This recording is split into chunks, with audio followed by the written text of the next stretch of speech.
The 21st century has become an ideal landscape for scammers. The internet has facilitated the exploitation of unsuspecting individuals, making it effortless to seize their money or identity. We are merely a single phone call, malicious link, or credit card swipe away from falling victim to fraud or extortion. However, it's essential to note that scams are not a recent phenomenon. Regrettably, many people in the past fell prey to deceitful snake oil salesmen and persuasive talkers. Swindling individuals out of thousands of dollars required a bit more effort in the late 19th and early 20th centuries, but it was still achievable. GeorgeCParker, a seasoned con artist, was particularly adept at this craft. During that era, millions of hopeful immigrants, seeking improved lives, entered the United States through the renowned Golden Door in New York City. These immigrants, often impoverished and optimistic, became prime targets for opportunistic tricksters like Parker. Possessing cunning and ruthlessness, Parker exploited the naivety of immigrants and tourists by deceitfully selling them buildings and monuments that he never actually owned. Notably, one of his most famous exploits involved convincing individuals to buy the Brooklyn Bridge. The hybrid cable-stayed Brooklyn Bridge graces the skyline of New York City, stretching across the East River to connect the boroughs of Manhattan and Brooklyn. Unveiled on May 24, 1883, this landmark represented the inaugural fixed crossing of the East River and held the title of the world's longest suspension bridge at the time of its inauguration. Boasting a primary span of 1,595.5 feet, 486.3 meters, and a deck elevated 127 feet, 38.7 meters, above mean high water, the structure was originally christened the New York and Brooklyn Bridge or the East River Bridge. However, in 1915, it officially assumed the name we recognize today, the Brooklyn Bridge. In its early days, the Brooklyn Bridge operated as a toll bridge, imposing a fee of 1 penny for pedestrians. A bustling thoroughfare, it witnessed tens of thousands of daily crossings, with charges of 5 cents for a horse and rider, and 10 cents for a horse and wagon.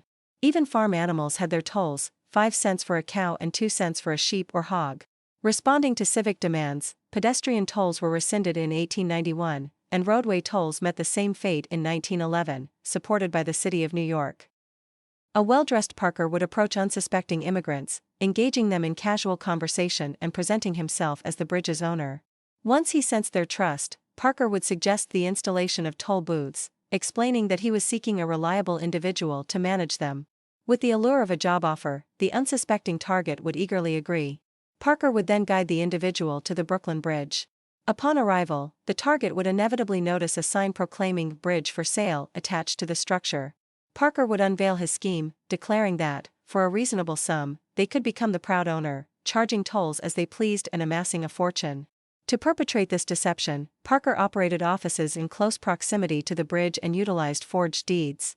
Negotiations would ensue, with prices ranging from $75 to $50,000. The realization that they had been deceived usually struck when the police appeared, catching the victims in the act of setting up their toll booths.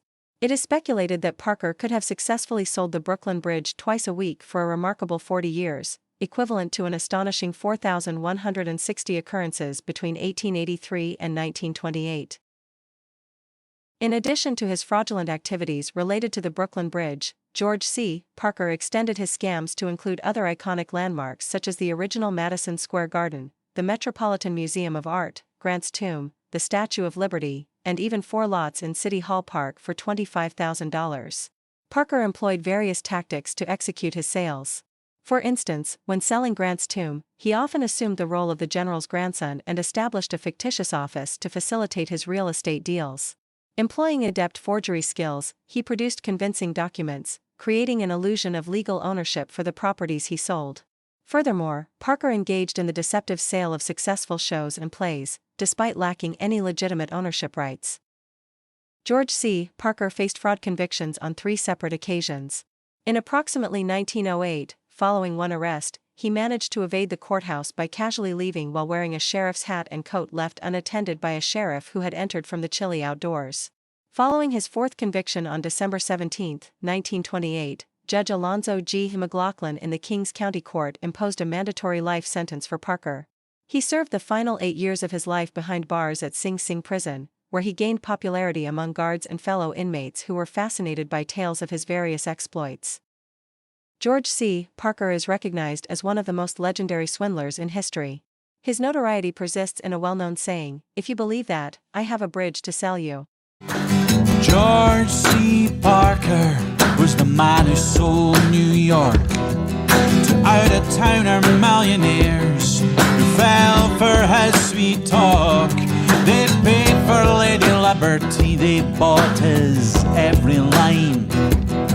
He must have sold the Brooklyn Bridge at least 100 times. George